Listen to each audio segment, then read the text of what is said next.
আসসালামু আলাইকুম। আমন্ত্রণ চ্যানেল সংবাদের সঙ্গে আছি হৃদয় হোসেন। সংবাদের শুরুতে জানিয়ে দিচ্ছি সুপার ফ্রেশ ফর্টিফাইড সয়াবিন তেল সংবাদ শিরোনাম। নয়াপল্টনে কেন্দ্রীয় কার্যালয়ের সামনে বিএনপি সমাবেশ, ভিডিও কনফারেন্সে ভাষণ দেবেন খালেদা জিয়া ও তারেক রহমান।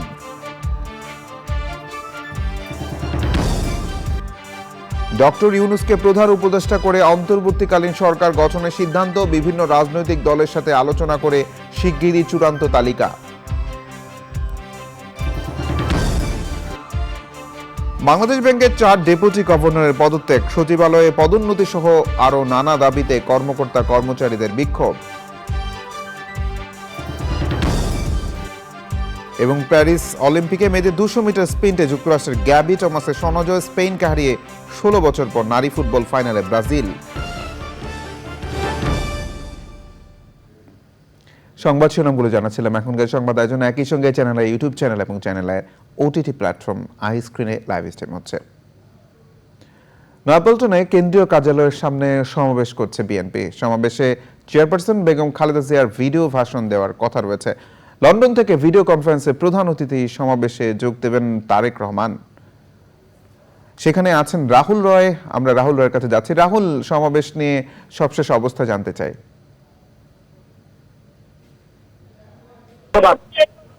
এই গতকালই কিন্তু তারা বলেছে, বিএনপি তরফ থেকে জানানো হয়েছিল যে আজকে দুপুরটা থেকে তারা এই পল্টনের কেন্দ্রীয় কার্যালয়ের সামনে সমাবেশ করবে এবং এর মধ্যে আমরা দেখেছি যে বিপুল পরিমাণ নেতা কর্মীরা এখানে এসে উপস্থিত হয়েছেন। সেদিকে ফকিরাপুল সহ মতিঝিল পর্যন্ত, এদিকে কাকরাইল পার হয়ে একদম শান্তিনগর মোড় পর্যন্ত কিন্তু ইতিমধ্যে নেতা কর্মীরা চলে এসেছে। আমরা ব্যায়াসে দেখেছি যে নতুন সারির নেতারা উপস্থিত হয়েছেন এবং আমরা যেটি আপনি বলছিলেন এবং আমরা যেটা জানতে পেরেছি সিনিয়র সব নেতা থাকবেন দলের চেয়ারপারসন বেগম খালেদা জিয়ার সঙ্গে। গত রাতেই কিন্তু দলের মহাসচিব ফখরুল আলমগীর ফুল সহ দেখা করেছেন এবং সেই ছবিটিও কিন্তু আমরা গণমাধ্যমে দিয়েছি। এবং আজকের প্রধান অতিথি কিন্তু দলের ভারপ্রাপ্ত চেয়ারম্যান তারেক রহমান। যতটুকু জানতে পেরেছি তিনি ভার্চুয়ালি বক্তব্য রাখেন লন্ডন থেকে। এছাড়া দলের মহাসচিব সহ স্থায়ী কমিটির সদস্য, ভাইস চেয়ারম্যান, উপদেষ্টা সহ অঙ্গ সংগঠনের যত নেতারা আছেন আজকে কিন্তু এই সমাবেশে থাকবেন এবং বক্তব্য রাখবেন। এবং যে বিষয়টি বারবার বলছে, তারা ধন্যবাদ জানাচ্ছে যে এই দীর্ঘদিন পর নেতা কর্মীরা যদি বলছেন যে তারা মুক্ত এবং স্বাধীনভাবে সমাবেশ করতে পারছেন। তবে সমাবেশটি দুটোর সময় শুরু হওয়ার কথা। আমরা দেখেছি যে যারা অঙ্গ সংগঠনের নেতারা তারা বক্তব্য রাখছেন, তবে আনুষ্ঠানিকভাবে সমাবেশটি এখন শুরু হয়নি। তবে এখান থেকে যেটি জানানো হয়েছে কিছুক্ষণের মধ্যেই দলের স্থায়ী কমিটির সদস্য, মহাসচিব সহ যারা সিনিয়র নেতারা আছেন তারা ডায়েটে অবস্থান করবেন এবং এরপরেই আনুষ্ঠানিকভাবে এই সমাবেশটি শুরু হবে। তবে মূল বিষয় হচ্ছে যে আসলে নেতা প্রতিপক্ষ বলেন কি ঠিক ঘোষণা দেন, সেটি আসলে মূল বিষয়। তবে আজকের এই সমাবেশের যে নেতা কর্মীরা আমরা তাদের সঙ্গে কথা বলি, সবাই বলতে তারা আসলে হচ্ছেন যে দলের বক্তব্য রাখবেন, তার জন্য আসলে অপেক্ষা করছেন। এবং যদি বিএনপি চেয়ারপারসন খালেদা জিয়ার ভার্চুয়ালি কথা বলেন, এটাই আসলে তাদের মূল আকর্ষণ। নেতা বহিরাগ হয়ে তার জন্য অপেক্ষা করছেন। হৃদয়। রাহুল, ধন্যবাদ। প্রিয় দর্শক, রাহুল রয় আমাদের সঙ্গে যুক্ত হয়েছিলেন নয়াপল্টনের বিএনপি সমাবেশ থেকে। নোবেলজয়ী ডক্টর মোহাম্মদ ইউনূসকে প্রধান করে অন্তর্বর্তীকালীন সরকার গঠন করা হচ্ছে। অন্তর্বর্তী সরকারের সদস্যদের চূড়ান্ত তালিকা শিগগিরই প্রকাশ করা হবে। কার্যক্রমের অগ্রগতি জানতে সাদি মাহমুদের কাছে যাচ্ছি, তিনি বঙ্গভবনের সামনে আছেন। সাদি, অন্তর্বর্তী সরকার গঠন সম্পর্কে আপনার কাছে আপডেট কি তথ্য আছে?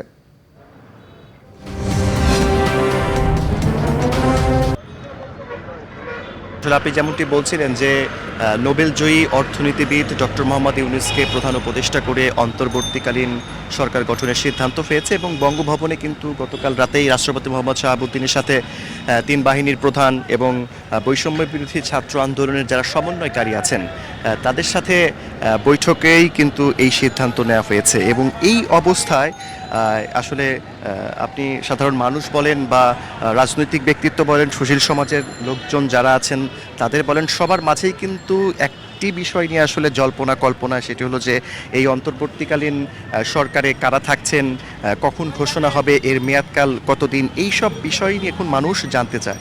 তো সব কিছু মিলিয়ে এই সব বিষয়ের কার্যক্রমের যে অগ্রগতি বা এই কার্যক্রম কখন শুরু হবে, আপনি দেখতেই পাচ্ছেন যে আমি বঙ্গভবনের সামনে দাঁড়িয়ে আছি। আমার কাছে যে তথ্য আছে, তো এই কার্যক্রম যখন আসলে যে কোনো সময় শুরু হয়ে যেতে পারে, তবে আমরা আশা করছি যে সন্ধ্যা নাগাদ বা সন্ধ্যার পরে এই কার্যক্রম শুরু হয়ে যেতে পারে। তবে আমরা আশা করছি যে যেহেতু ডক্টর মোহাম্মদ ইউনূস প্রধান উপদেষ্টা হিসাবে আছেন এই অন্তর্বর্তীকালীন সরকারের, যেহেতু তিনি দেশের বাইরে আছেন, সেক্ষেত্রে আমরা আশা করছি তিনি আসার পর হয়তো তার সাথে কথা বলে তার মতামত নেওয়ার পরেই এই সরকার, অন্তর্বর্তীকালীন সরকারের বাকি সদস্য কারা হচ্ছেন, কে কে থাকছেন, সেই বিষয়গুলো হয়তো বা জানানো হবে। এছাড়া বঙ্গভবন সংশ্লিষ্ট যারা কর্মকর্তা আছেন, আমি তাদের সাথেও কথা বলার চেষ্টা করেছি, তারাও কিন্তু একই কথা বলছেন, যে কোনো সময় ঘোষণা হয়ে যেতে পারে। তাদের কাছেও আসলে কোন সময় হবে সেই বিষয়টি তারাও আসলে নিশ্চিত করে বলতে পারেননি। তো সব কিছু মিলে আপনি দেখতে পাচ্ছেন যে আমি বঙ্গভবনের সামনেই দাঁড়িয়ে আছি। এখানে নিরাপত্তা ব্যবস্থা অনেক বেশি জোরদার রয়েছে। আপনি দেখতে পাচ্ছেন সেনাবাহিনীর যারা সদস্য আছেন তারা এখানে নিরাপত্তার দায়িত্ব পালন করছেন। আর এছাড়া হৃদয়, আপনি আসলে জানেন যে গতকাল সন্ধ্যার সময় বৈষম্য বিরোধী ছাত্র আন্দোলন যারা সমন্বয়কে আছেন, 15 জন সমন্বয় সন্ধ্যার সময় এই বঙ্গভবনে আসেন। এরপর তিন বাহিনীর প্রধান আসেন। সব কিছু মিলে কিন্তু তারা রাষ্ট্রপতির সাথে প্রায় 4 ঘন্টা 5 ঘন্টা বৈঠক করেন। এই বৈঠকে কিন্তু বৈষম্য বিরোধী ছাত্র আন্দোলনের সমন্বয়করা কিন্তু ডক্টর মোহাম্মদ ইউনূসকে প্রধান উপদেষ্টা হিসেবে দেখতে চান, তারা সেটি জানান। এবং বৈঠক শেষে কিন্তু বৈষম্য বিরোধী ছাত্র আন্দোলনের যারা সমন্বয়ক, তারা কিন্তু বেরিয়ে এসে সংবাদ মাধ্যমের সাথে কথা বলেন। তারা যেটি উল্লেখ করেন যে রাষ্ট্রপতির কাছে তারা তাদের পছন্দের বিষয়টি উল্লেখ করেছেন। এছাড়া সদস্য কারা হতে পারেন সেই বিষয়ে তারা 15 জনের একটি তালিকা দিয়েছেন, সেই বিষয়টিও তারা উল্লেখ করেছেন। এবং তারা বলেছেন যে যত দ্রুত সম্ভব এই অন্তর্বর্তীকালীন সরকার গঠন হোক। এছাড়া আপনি জানেন যে হৃদয়, গত পরশুদিন তুমুল গণ আন্দোলনের মুখে আওয়ামী লীগ সভাপতি শেখ হাসিনা পদত্যাগ করেন এবং দেশ ছেড়ে চলে যান। তারপর থেকেই কিন্তু দেশ সরকারবিহীন অবস্থায় আছে দেশের বিভিন্ন জায়গায়, যার কারণে কিন্তু অরাজকতা দেখা দিয়েছে। আমরা দেখেছি বিভিন্ন জায়গায় লুটপাট হয়েছে। তো সব কিছু মিলিয়ে দেশের এই অবস্থা সুষ্ঠু করার জন্য বা দেশের আগের অবস্থায় ফিরিয়ে আনার জন্য কিন্তু দ্রুত অন্তর্বর্তীকালীন সরকার গঠন করা প্রয়োজন। এছাড়া কিন্তু অন্তর্বর্তীকালীন সরকার কারা কারা আসছেন এই বিষয়ে কিন্তু সামাজিক যোগাযোগ মাধ্যমে বেশ কিছু তালিকা ছড়িয়ে পড়েছে, যদিও সেই বিষয়ে আমাদের কাছে কোনো স্পষ্ট তথ্য বা সেই বিষয়ে কোনো সত্যতা আমাদের কাছে নেই। তো সব কিছু মিলে আমরা বঙ্গভবনের সামনে অবস্থান করছি। যে কোনো সময় আসলে এই অন্তর্বর্তীকালীন সরকার গঠনের কার্যক্রম শুরু হয়ে যেতে পারে। আর ডক্টর মোহাম্মদ ইউনূসের যে বিষয়টি বলছিলাম, তিনি এখন দেশের বাইরে অবস্থান করছেন, ফ্রান্সের রাজধানী প্যারিসে অবস্থান করছেন।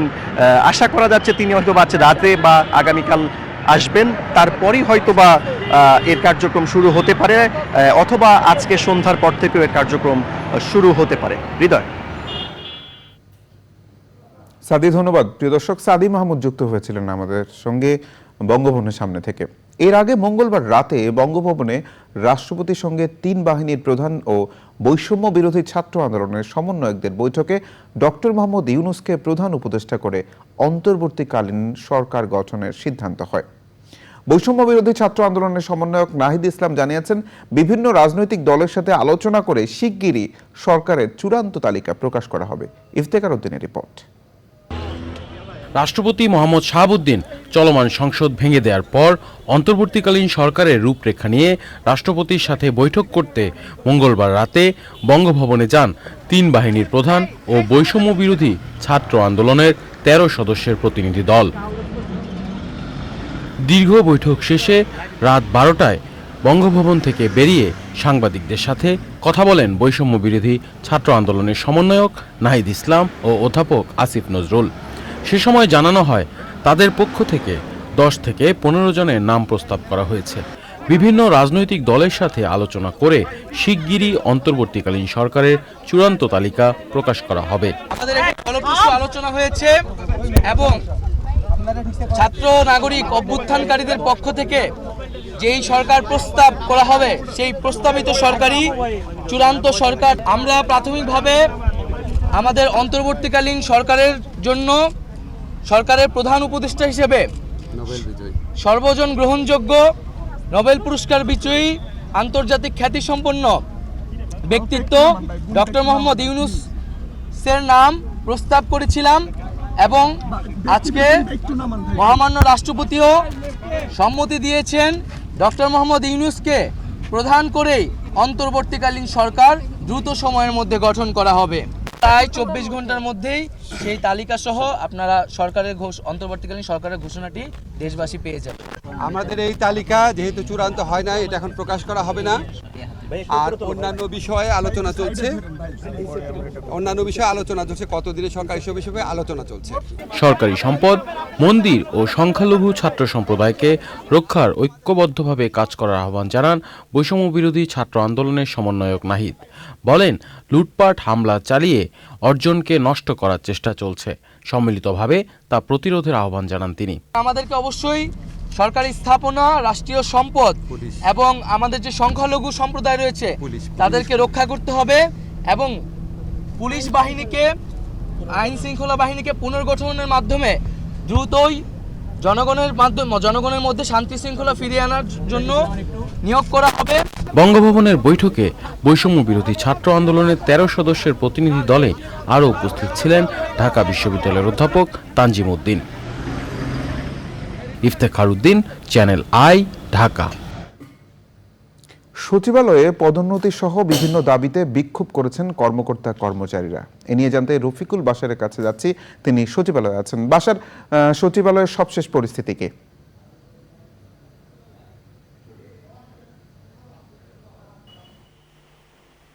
আপনি যেমনটি বলছিলেন যে সকাল থেকে এখানে এসে আমরা দেখেছি বিভিন্ন শ্রেণীর কর্মকর্তা কর্মচারীরা, বিভিন্ন গ্রেডের কর্মকর্তা কর্মচারীরা সকাল থেকে এখানে জড়ো হয়েছেন, যারা দীর্ঘদিন ধরে পদবঞ্চিত হয়েছেন বলে দাবি করছেন। বলা হচ্ছে যে তাদের প্রমোশনের সময় অতিক্রম হয়ে গিয়েছে, কিন্তু তারপর প্রমোশন দেওয়া হয়নি, প্রেশনে অন্য জায়গায় পাঠানো হয়েছে, কিংবা আপনার এখানে ওএসডি করে রাখা হয়েছে। এ ধরনের বিভিন্ন ধরনের অভিযোগ এনে তারা জনপ্রশাসন সচিবের সাথে দেখা করেছেন। অন্যান্য তারা দেখা করে বিভিন্ন দাবি উপস্থাপন করেছেন। শুধু যে পদোন্নতি তা নয়, এছাড়া কিছু কিছু অন্যান্যরা এখানে নন ক্যাডারের কিছু কর্মকর্তারা এসেছিলেন, যারা বলা হচ্ছে যে তাদের নিয়ম অনুযায়ী প্রমোশন, জয়েন্ট সেক্রেটারি পর্যন্ত তারা প্রমোশন পেতে পারেন, কিন্তু সেই প্রমোশন তাদের দেওয়া হয় না, দীর্ঘদিন ধরে বঞ্চিত করে রাখা হয়। সেই সব দাবিগুলো তারা করেছেন। এইসব দাবিগুলো নিয়ে সচিবের সাথে আমরা দেখা করব এখন বলে অপেক্ষা করছি, এবং ওনারা যে দাবিগুলো উপস্থাপন করেছেন সেই দাবিগুলো দ্রুততার সাথে মেনে নেওয়া হবে বলেও সচিব আশ্বাস দিয়েছেন বলে তিনি জানিয়েছেন, এবং এগুলো পর্যালোচনা করবেন বলেও তিনি জানিয়েছেন।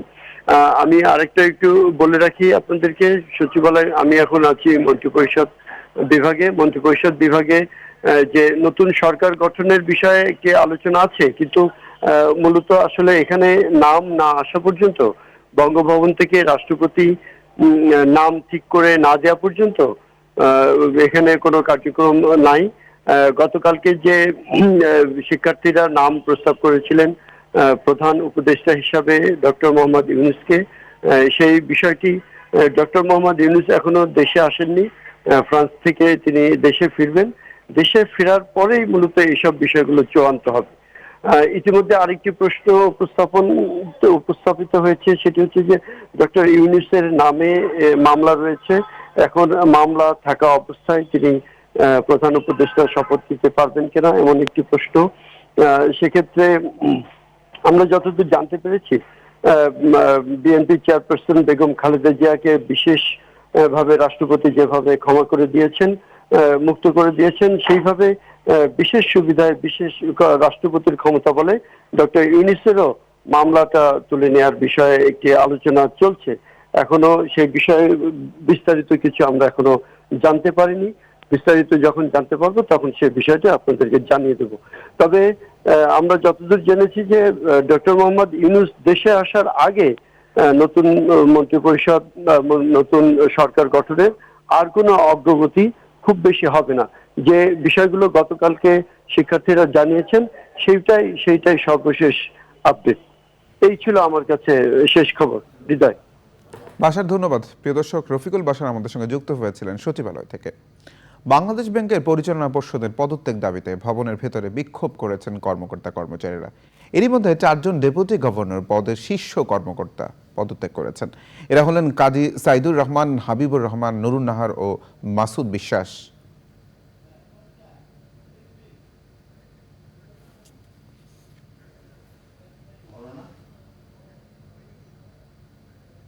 চলমান পরিস্থিতিতে নিরাপত্তার নিশ্চয়তা চেয়েছেন ব্যবসায়ী নেতারা, না হলে পুরোদমে কারখানা খুলে দেওয়াটা ঝুঁকি মনে করছেন তারা। শিক্ষার্থীদের ত্যাগে অর্জিত দেশ গড়ার সুযোগ যাতে বেহাত না হয় সেজন্য প্রশাসন, সেনাবাহিনী, পুলিশ, বিজিবি সহ সবাইকে একসাথে কাজ করারও অনুরোধ জানিয়েছেন শীর্ষস্থানীয় ব্যবসায়ী নেতারা। অন্তর্বর্তীকালীন সরকার প্রধান ডক্টর মোহাম্মদ ইউনূসকেও স্বাগত জানিয়েছেন তারা। রিজভী নেওয়াজের রিপোর্ট। সোমবার দুপুরে আওয়ামী লীগ সভানেত্রী শেখ হাসিনার প্রধানমন্ত্রীর পদ থেকে পদত্যাগ এবং দেশ ছেড়ে যাওয়ার পর সারা দেশে অরাজক পরিস্থিতি নিয়ে উদ্বিগ্ন দেশের মানুষ। ঢাকায় একটি হোটেলে সংবাদ সম্মেলনে ব্যবসায়ী নেতারা বললেন, সুবিধাবাদী কিছু মানুষ ধ্বংসযজ্ঞ চালাচ্ছে, এটা রুখে দাঁড়াতেই হবে। শত শত ছাত্র, শিশু ও নিরপরাধ মানুষের মৃত্যুর জন্য আমরা গভীর শোক প্রকাশ করছি।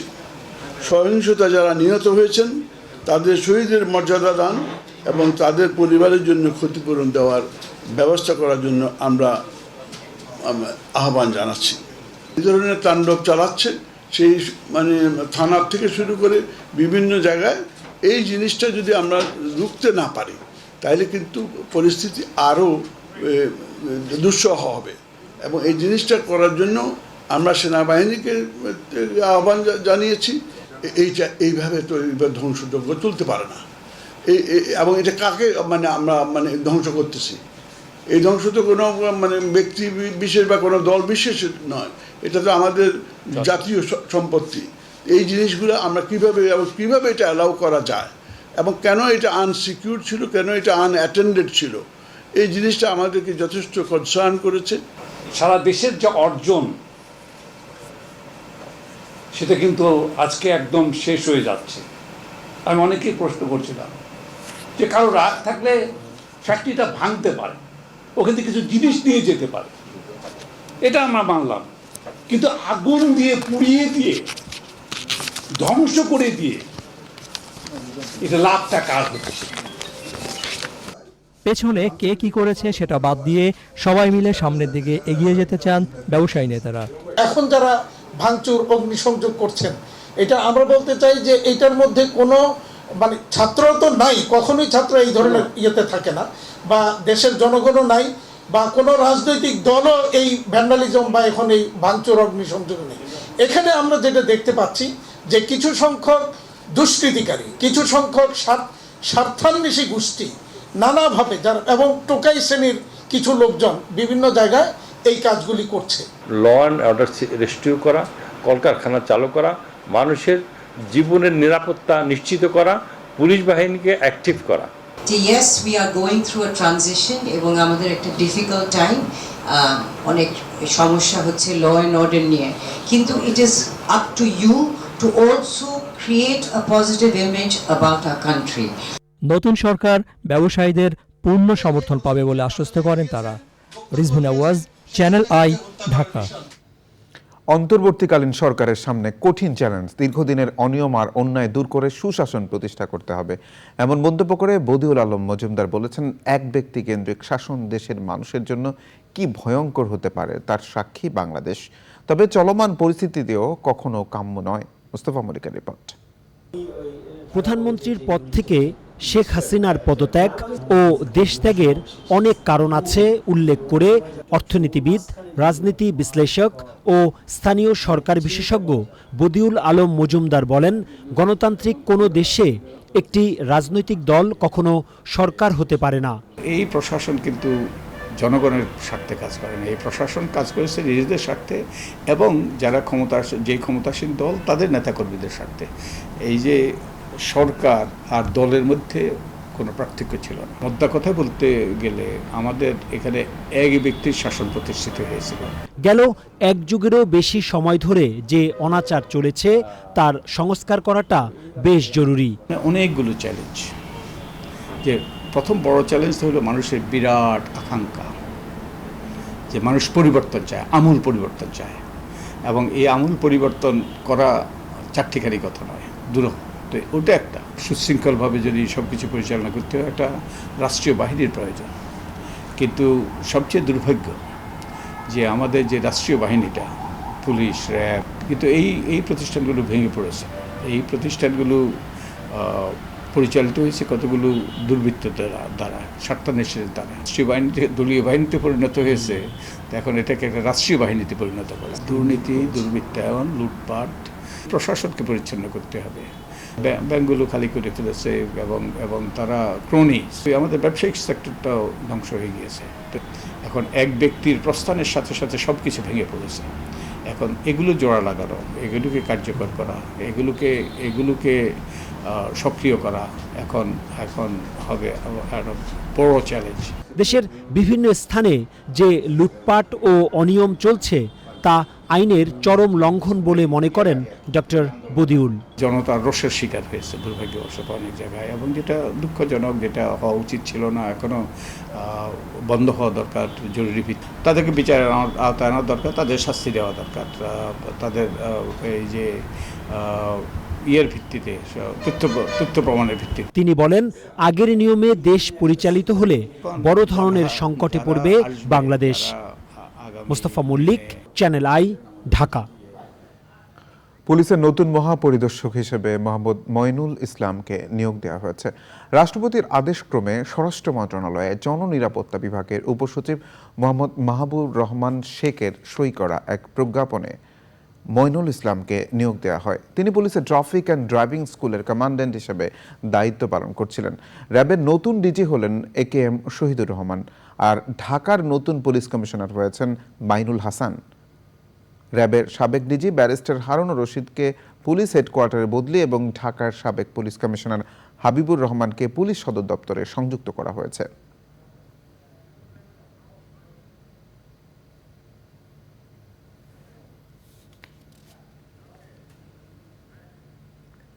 সদ্য সাবেক প্রধানমন্ত্রী শেখ হাসিনার ভারত থেকে অন্য কোথাও যাওয়ার আপাতত পরিকল্পনা নেই বলে জানিয়েছেন তার ছেলে সজীব ওয়াজেদ জয়।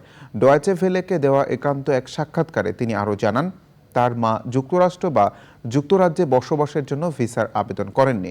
পদত্যাগের সিদ্ধান্ত একদিন আগে নেওয়া হলেও তা তখন ঘোষণা করা হয়নি বলেও জানান জয়। আমরা কয়েকজন শুধুমাত্র জানতাম যে তিনি ঘোষণা দেবেন তিনি পদত্যাগ করছেন, এবং একটা সংবিধান অনুযায়ী যাতে একটা ট্রানজিশন অফ পাওয়ার হয় সেটাই ছিল ওনার প্ল্যান। তবে যখন তারা ওই গণভবনের দিকে মার্চ করা শুরু করলো, তখন আমরা ভয়ে বললাম যে না, আর সময় নেই। 3 বারের মতন সবকিছু হারিয়ে বিদেশে থাকতে হলো। আর আমরা তো ধরেন, আমি আর আমার মা বাদে আমরা সবাই বিদেশে অনেক বছর ধরে আছি। আমরা এখানে সেটল, আমাদের এখানে জীবনে কোনো অসুবিধা নেই, আমরা এখানে থাকতে অভ্যস্ত। প্যারিস অলিম্পিকের খবর।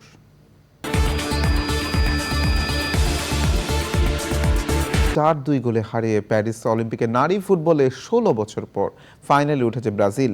ফাইনালে সেকাও নারীদের প্রতিপক্ষ 4 বারের অলিম্পিক সোনাজয়ী দল যুক্তরাষ্ট্র। দ্বিতীয় সেমিফাইনালে সাসপেনশনের জন্য দলের প্রাণ। বিরতির পর আবার আমন্ত্রণ চ্যানেল আই সংবাদে। নিটোল টাটা কৃষি সংবাদ।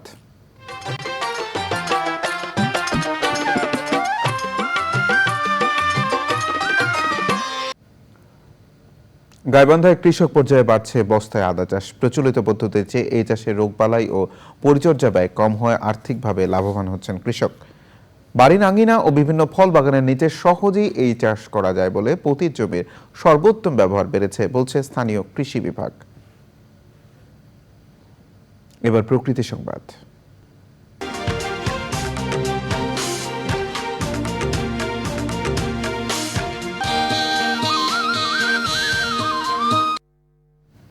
ব্রিজ না থাকায় সীমাহীন দুর্ভোগে বাগেরহাটের মোরেলগঞ্জের হাজারো মানুষ।